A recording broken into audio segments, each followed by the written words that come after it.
Welcome back. चूँकि 53 और 54 पे जो बड़ी मुफस्सल बात करनी है, इसलिए थोड़ी वीडियो लंबी हो गई थी, तो इसलिए हमने इसके दो हिस्से कर लिए। इस पहले हिस्से में हमने 53 पे बात की। अब चलते हैं आगे 53 के जो ज़ेली सूबाई असम्बली के हल्के हैं PP10 और 11 पे जाएंगे। उसके बाद 54 पे बात करेंगे और उसके जो सूबाई असम्बली के हल्के हैं। सदी साहब, क्विक वर्ड्स में बता दीजिएगा, चूँकि पिछली वीडियो में हम कंक्लूड नहीं कर सके थे कि 53 में इस वक्त विनिंग स्टैंड पे कौन खड़ा आपको दिखाई दे रहा है। अच्छा, एक तो ये ना कि ये हम समझ रहे थे कि यहाँ पर जो सरवर खान होंगे ना, हो सकता है कि वो जिस तरह उनका एरियाज़ में अपने गाँव में वगैरह में चीज़ें काफ़ी करते हैं, दड़े शड़े मिला लेते हैं।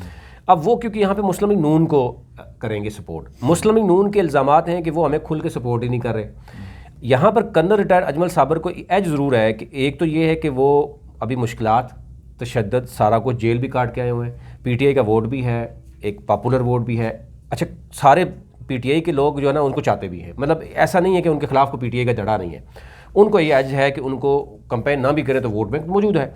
दूसरा आ जाता है चौधरी निसार अली खान। चौधरी निसार अली खान यहाँ पर क्योंकि पीपल्स पार्टी भी उनको सपोर्ट उनकी हासिल है कि पीपल्स पार्टी ने कोई बंदा ही नहीं उतारा, तो चौधरी निसार अली खान भी और दोनों ये थोड़ा क्लियर हैं। हाँ, राजा कमरुल इस्लाम के लिए ज़रूर है कि अगर ये बैरिस्टर अकील NH54 में खुलकर सामने आ जाते हैं उसके खिलाफ, सरवर खान के खिलाफ, तो ज़ाहिर कमरुल इस्लाम, सरवर खान कभी भी कमरुल इस्लाम को उसका खुल के सपोर्ट नहीं करेंगे। तो किसको करेंगे? चौधरी निसार अली खान को करेंगे? देखें, खामोश रहेंगे ना, या फिर उड़ाने की कोशिश करेंगे। अगर इधर नून लीग के आज़ाद खड़े हो गए तो सरवर खान किस तरीके से उसको नून लीग को से रिश्ता टूटा है PTI से, तो हो सकता है कर्नल रिटायर्ड अजमल साबर को सपोर्ट करें। देखें, उनका जो अपना ज़ाती वोट है ना, वो दोनों हलकों में तो नहीं, एक तरफ तो वो जोर लगाएंगे, चौधरी निसार भी एक तरफ जोर लगाएंगे, एक तरफ। अच्छा, ये भी हो सकता है कि PTI का वोट उन्हें 54 में वो ख्वाहिशमंद हो कि मुझे दिया जाए और वहाँ पे 53 में बात ये भी हो रही है कि 54 में चौधरी निसार अली खान हो सकता है कि जी 53 में हम आपको सपोर्ट कर सकते हैं, और वो कोई इस तरह की बात भी हो सकती है। जब दोनों की सियासत है, सियासत अभी चल रही है, चलते चलते जब देखा जाएगा कि अगर एक हल्के में नून लीग मजबूत हो जाती है तो चौधरी निसार अली खान ने अपनी सीट तो निकालनी है ना किसी एक हल्के में, तो दूसरे हल्के में वो PTI के साथ कुछ ना कुछ कर सकते हैं। अगर वो पीपल्स पार्टी के खिलाफ अपना उम्मीदवार यानी पीपल्स पार्टी को कायल कर सकते हैं। क्लियर नहीं है, अभी क्लियर नहीं है, अभी क्लियर नहीं हो सकता है। PP10 पे चलते हैं। PP10 में चौधरी नईम एजाज हैं जनाब। अच्छा, यहाँ पर भी बड़ी यानी अजीब तरह की मामला है। मैं आपको बता दूँ PP10 और PP11 में सबसे पहले ये देख लें कि चौधरी नईम जो है ना, ये चौंतरा का एरिया है। कमरुल इस्लाम को तो वो कह रहे थे कि उसको जाने की इजाज़त नहीं है वहाँ पे। अच्छा। वो पहले तो वो कह रहे थे कि SHO की बात होती थी, अब तो वो रावलपिंडी में CPO, RPO, DPO इस सब तक पहुँच गए कि कमिश्नर, और वो भी भरपूर तरीके से उनको गिफ्ट मिलते हैं, और उनके खिलाफ जितना भी मामला है ऐसे क्लियर हुए हैं कि आप सोच भी नहीं सकते। तो अब तो ये चीज़ चल रही है। वहाँ पर अब PP11 में फैसल कयूम थे और चौधरी कामरान थे। PP10 में चौधरी फैसल कयूम थे, PP11 में ये थे कमरुल इस्लाम के साथ, और बड़ा मेहनत की थी फैसल कयूम ने उस वक़्त 6 साल पहले, जब 2018 में जब नून लीग को बड़ी मुश्किलात थी, इन्होंने पैसा भी लगाया, इन्होंने इलेक्शन भी लड़ा, कमरुल इस्लाम के लिए बड़ी कोशिश की। कमरुल इस्लाम ने भी वैसे कोशिश ज़रूर की है इन लोगों के, लेकिन वो नाकाम रहा। वो वीक बंदा है। पैसा देखें, बंदे के पास सिर्फ करैक्टर ही नहीं होना चाहिए, नून लीग में रहने के लिए आपके पास पैसा भी होना चाहिए। अब ये अगर चौधरी नईम पैसा लेके आ गए तो उनको एडजस्ट करना था। तो यहाँ पर उन्होंने कहा जी कमरुल इस्लाम बिल्कुल ठीक है। PTI के कुछ लोग कह रहे हैं कि ना, काफ लीग से वो 2008 में नून लीग में आए थे, एक इलेक्शन आ रहे हैं, जीते हैं, उसके बाद 18 में बुरी तरह से शिकस्त हुई थी। तो अब फैसल कयूम और चौधरी कामरान दोनों फारा हो गए। चौधरी कामरान पीपल्स पार्टी से गया, अब चौधरी कामरान चौधरी निसार का कज़न है, ठीक है ना, चौधरी असलम का बेटा है। आप अंदाज़ा कर सकते हैं कि चौधरी निसार ने अपने यानी कज़न को हराने के लिए, उसको आउट करने के लिए, यानी पहले पीपल्स पार्टी से फारग करवाया, फिर नून लीग का टिकट भी गया, और यहाँ पर 53 में यानी परवेज़, जो राजा परवेज़ अशरफ है, वो और चौधरी निसार इकट्ठे हो गए। तो सियासत बेरहम खेल है, तो बाहर आपको कुछ और नज़र आता है। तो अपने कज़न को उन्होंने यहाँ पे पीपल्स पार्टी फारग कराया, अब नून लीग का भी टिकट फारग करा दिया, तो फैसल कयूम भी फारग हो गए। तो यहाँ पर अब वो क्या करें कि वो पहले तो ये चलता था कि चौधरी नईम ने भी उनको बहुत ज़्यादा मतलब इश्यूज़ बनाते रहे। अब आ जाते हैं चौधरी नईम एजाज PP10 में टिकट लेने में कामयाब हो गए नून लीग का, और ये जो फैसल कयूम और चौधरी कामरान दोनों फारग हो चुका था उनका, मेरा ख्याल है। जी। अब नईम चौधरी जो है, अब देख रहे हैं, इसके लिए चौधरी तनवीर ने भी बड़ा शोर मतलब सुनने में आया, क्योंकि पर आपने देखा होगा चौधरी तनवीर के, क्योंकि ये जो चौधरी इमरान है PP11 का जिसको टिकट मिला नून लीग का, चौधरी इमरान जो है अलियास, ये चौधरी इलियास के बेटे हैं, और ये चौधरी तनवीर के बहनोई हैं, ठीक है, इतनी क्लोज रिश्तेदारी है। यहाँ पर इन्होंने अपने बंदे को टेस्ट करने के लिए आप नईम एजाज को भी इन्होंने सपोर्ट किया, और इन्होंने इनको आउट कर दिया। यानी चौधरी तनवीर जो है वो बेसिकली चौधरी कामरान और फैसल को आउट करने में वो उनका भी बड़ा रोल था। और साथ यह है कि चौधरी निसार भी नहीं चाहते थे, तो नईम एजाज पैसा और सारी चीज़ें आया कि चौधरी तनवीर ने इनके साथ जो है ना वो लग मिल के इनके सदका किया, और अपना जो सगा चाचे का बेटा है, उनका भतीजा है चौधरी सरफराज अफजल, जिसकी वीडियो आपके पास भी पहुंची थी, वो जो है यहाँ से फारिग कर दिया गया। यानी वो पीपी बेसिकली पीपी 11 में और पीपी 19 दोनों में चौधरी सरफराज ने टिकट अप्लाई किया था। तो यहाँ पर अब आ गया चौधरी इमरान अलियास और नईम एजाज था कि यहाँ पे लैंड माफिया को, और बिल्कुल ऐसी है। अब फैसल कयूम अब वो कह रहे हैं मैं आज़ाद आ रहा हूँ, चौधरी कामरान वो भी कह रहे हैं मैं आज़ाद आ रहा हूँ। तो यहाँ पर भी यानी आप अंदाज़ा करें ना कमरुल इस्लाम के लिए कितना मसला है। जब ये आज़ाद आ रहे हैं तो आप मुझे बताएं किस तरीके से वो क्लियर कर पाएंगे चौधरी निसार को। तो यहाँ पर भी ये इशू है इनके लिए, नून लीग के लिए, कि नीचे पर बड़ी सीटें मैनेज करना पड़ता है। पीटीआई का यहाँ पे मसला ये है कि पीटीआई ने चौधरी अमीर अफजल को टिकट दिया, ये चकबेली से थे। और उसके बाद ये चौंतरा में चले गए, मीरान एजाज वकील है उनको टिकट दे दिया। अब चौंतरा में ये कह रहे हैं कि चौंतरा से उन्होंने बंदा उठाना था, तो पीटीआई ने ये उठा लिया। लेकिन अभी मैं बताता हूँ कि आप PP10 में देखें तो पीपल्स पार्टी PP10, 11 दोनों में नहीं है, 53 में भी नहीं है। वो मैंने बताया कि चौधरी निसार को सपोर्ट कर रहे हैं परवेज। नईम एजाज PMLN के आगे, चौधरी साजिद कैसर TLP से, खालिद मसूद मिर्ज़ा जमात इस्लामी से, चौधरी मीर अफजल पहले PTI ने टिकट दिया, अब उनको टिकट वापस लेकर तो उन्होंने मेहरान एजाज एडवोकेट को टिकट दे दिया गया। यहाँ पर भी PTI को भी थोड़ा सा है। PP11 में इमरान अलियास चौधरी, ये मैंने आपको बताया कि ये चौधरी तनवीर के बहनोई हैं, ये उनके साहबजादे हैं। चौधरी जावेद इकबाल ये सैफ़ी हैं, TLP के PP11 का टिकट उनको मिला। ज़फ़रुल हसन जाविया हैं जमात इस्लामी से। ऐसे चौधरी निसार PTI नज़ीर हैं, ये इनको PTI ने टिकट दिया, और पीपल्स पार्टी यहाँ पे आउट है।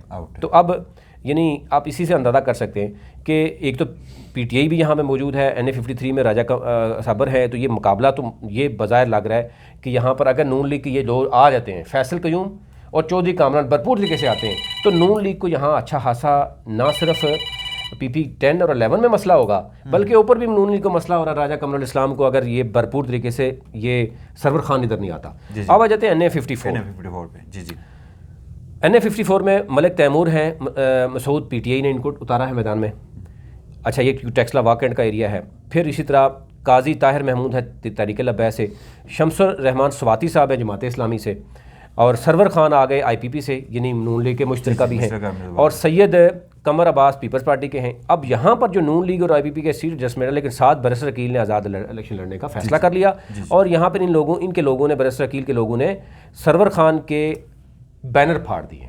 अब इसमें अच्छा खासा कोई वीडियो बना के सुना है कि ये सरवर खान ने कंप्लेन भी की है, जहांगीर खान तरीन से बात की है कि यार क्या एडजस्टमेंट है कि हमें इधर मसला ये आ रहा है। उधर कमरुल इस्लाम भी कह रहा है जी हमें एडजस्टमेंट इधर भी हमें खुल के सपोर्ट नहीं मिल रही, तो ये इशू जाते हैं। अच्छा, 12 और 13 में बात करें तो यहाँ पर आपके दोस्त हैं हसन अयूब साहब के भाई, तो मोहसिन अयूब साहब को टिकट मिल गया यहाँ पर बड़ी तगोदो के बाद। पहले नून लीग, यहाँ पर भी नून लीग को बड़ा ख़तरा है कि मोहसिन अयूब के ख़िलाफ़ नून लीग के लोग जो है ना वो आज़ाद आ रहे हैं। आज़ाद ना भी है, वो कह रहे हैं हम इसको जीतने नहीं देंगे। लेकिन देखें क्या होता है। मलिक शाहिद नवाज़ पीपल्स पार्टी है, बैरिस्टर नैयर जवाद हैं TLP से, फिर इसी तरह अतीकुर रहमान हैं, ये काश्मीरी हैं जमात इस्लामी से, ठीक है। PP12 में यहाँ पर PTI को भी थोड़ा सा इशू है। अब वो 2 नाम आ रहे हैं, उनमें से कहा जा रहा है कि उस ग्रुप को इकट्ठा कर रहे हैं, तो इनका फैसला हो चुका है। PP13 में सैयद कमर अब्बास पीपल्स पार्टी, यानी ये ऊपर भी हैं नीचे भी हैं। फिर प्रोफेसर मोहम्मद वकास खान जमात इस्लामी के हैं, मलिक एहतशाम जो है वो यहाँ PTI के हैं। तो यहाँ पर भी मुस्लिम लीग नून को जो है वो आपने देखा होगा कि सरवर खान जो है उसने एडजस्टमेंट इसलिए की कि उसने अपने भतीजे को उतारा है पहले मैदान में। पहले PP12 कहा जा रहा था वो है, फिर PP13। तो यहाँ पर एक लड़ाई चल रही है नून लीग और सरवर खान के दरमियान। वो अपने भतीजे को भी उतारना चाह रहे थे। अब 10-11 में तो स्पेस ही नहीं बनती, जा रहा है 12-13 में बननी थी। 12 में हसन अयूब ने लड़ाई की, यहाँ पर भी इशू आ रहा है। यहाँ पर पहले उन्होंने उतारा था अपना भतीजा, इसलिए तो नूरीन रोई थी ना। हाँ, तो अभी यहाँ PP13 में भी नूरीन रो रही है, PP12 में भी रो रही है। तो ये एक इशू यहाँ पर है। यहाँ पर एज ये ज़रूर है, आप देखें कि अगर सरवर खान के ख़िलाफ़ बैरिस्टर अकील खुलकर मैदान में आते हैं तो यहाँ चौधरी निसार अली खान को बहुत ज़्यादा फ़ायदा होगा, क्योंकि यहाँ पर हो सकता है चौधरी निसार अली खान यहाँ पर PTI को से सपोर्ट हासिल कर लें एट दी एंड, अगर वो इधर वो कर्नल राजा, क्योंकि कर्नल जो रिटायर्ड है अजमल आई थिंक इस तरह के स्ट्रांग कैंडिडेट नहीं तस्वर किए जा रहे 54 लेकिन में। वहाँ मुकाबला सरवर खान, जमात उसको पता जरूर है कि ये दरमियान वाकई टेक्सला का है, यहाँ पे पीटीआई का वोट उनको लग रहा हाँ, ये है कि अर्बन एरिया का वोट जो पाकिस्तान तहरीक इंसाफ लेकिन मुझे ये बताया ना, नून लीग का क्या वोट बैंक वो सरवर खान को देगा? इशू तो ये है ना। बहुत सारे दोस्तों से मेरी बात हुई मुस्लिम नून के जिनसे नजरियाती कारकुनान, उनका ये कहना है कि हम कभी आईपीपी के किसी भी कैंडिडेट को वोट नहीं देंगे, क्योंकि कल तक तो वो गालियां देते रहे इन्हीं लोगों को जब पाकिस्तान तहरीक इंसाफ का ये लोग हिस्सा थे। आज अचानक वो आईपीपी का हिस्सा बन गए तो पाक साफ होकर, तो अभी तो इस तरह की मेरा ख्याल है कोई वो भी नहीं हुई इनकी, निकाह भी हुए, कुछ दिन ही हुए, तो उसमें पहले ही उससे रद्द अमल सामने आना शुरू हो गया पाकिस्तान तहरीक इंसाफ के मुस्लिम नून के कारकुनान का। और जिस तरह आपने बताया कि वहाँ पे पोस्टर भी फाड़े गए चौधरी सरवर के, और वहाँ पे बैरिस्टर अकील ने आज़ाद हैसियत से इलेक्शन लड़ने का ऐलान कर दिया। तो यूँ जो गैर फितरती इताद था वो टूटता हुआ इलेक्शन से पहले ही नज़र आ रहा है। अब देखना कि क्या ये है कि 54 में क्या ये इताद को दोबारा बनाने की कोशिश में हैं, हो जाएगा या नहीं। लेकिन उस सूरत में वहाँ पे चौधरी निसार मजबूत दिखाई दे रहे हैं, और जिस तरह पीपी 12 और 13 में सदी साहब ने बताया कि वहाँ भी बहुत सारे मसाइल हैं मुस्लिम लीग नून के लिए, बिलखुसूस पाकिस्तान तहरीक इंसाफ के लिए भी काफ़ी वहाँ पे डिफ़िकल्टीज़ हैं। टिकट्स के हवाले से बहुत सारे लोगों ने जाके एक समात के दौरान इमरान खान से शिकायत भी की थी कि जी हमें, चूँकि हम नज़रियाती लोग हैं, 19 एक शख्स ने बताया था कि मुझ पे FIRs हुई हैं लेकिन टिकट जो पैराशूटर्स को दे दिया गया। तो दोनों पार्टीज़ में इस तरह की शिकायत तो सामने आ रही हैं, लेकिन उस तरह की डिवीजन पाकिस्तान तहरीक इंसाफ में नज़र नहीं आ रही जिस तरह इस वक्त मुस्लिम लीग नून में वहाँ पे नज़र आ रही है। लेट्स सी कि क्या फैसला होता है। वैसे सब आपको असल में मुस्लिम लीग नून को ऊपर से कहा भी गया है ना, PTI से तो वो कहते हैं हम जाते हैं इंसाफ लेने के लिए, ऊपर से हमें पूछते हैं कि भाई क्यों लेने आए हो ऊपर से। हाँ उनको तो, हाँ ऊपर से जो है ना उनको वो है। तो नून लीग को ज़रा अभी हवा भी चल रही है उनकी, फिर बहुत सी चीज़ें हैं, तो इसलिए वो समझते हैं कि अगर हमारे अपने ही लोग खड़े हो जाएंगे तो उनका मसाइल है। वो तो अगली कैबिनेट भी बना के बैठे हुए हैं, कुछ लोगों को वजारतें भी एडवांस में पता चल रही हैं कि कौन कौन सी वजारतें डेफिनेटली मिलेंगी। आपने कहा कि एक दफ़ा आपने ये प्रेडिक्शन है आपकी कि PDM टाइप की हुकूमत फिर बनेगी, पीपल्स पार्टी उसमें अलाइज होंगे। सर इस लेवल पे बात चलेगी ये तो मिलेगी ना। ज़ाहिर है हम भुगतेंगे, पहले 16 माह भुगता है, अब आगे भुगतेंगे, हमारा मुकद्दर ही है। ये जुल्म जबर और ज़्यादती का जो भी ये निज़ाम है इसमें तो रगड़ा तो आम आदमी जाता है, मैं रगड़ा जाऊँगा, आप रगड़े जाएंगे। ये इशराफिया तो कल भी मज़े में थी, आज भी मज़े में, और आइंदा भी मज़े करते रहेंगे। और हमारे खून पसीने की जो कमाई होगी टैक्सेस की, उस पर ये आयशा करेंगे, आपस में बदर बाट करेंगे, और रगड़ा लगेगा तो गरीब आवाम को लगेगा। आज के लिए इतना ही। नबी सदी साहब और अनवार बासी को इजाज़त दीजिएगा।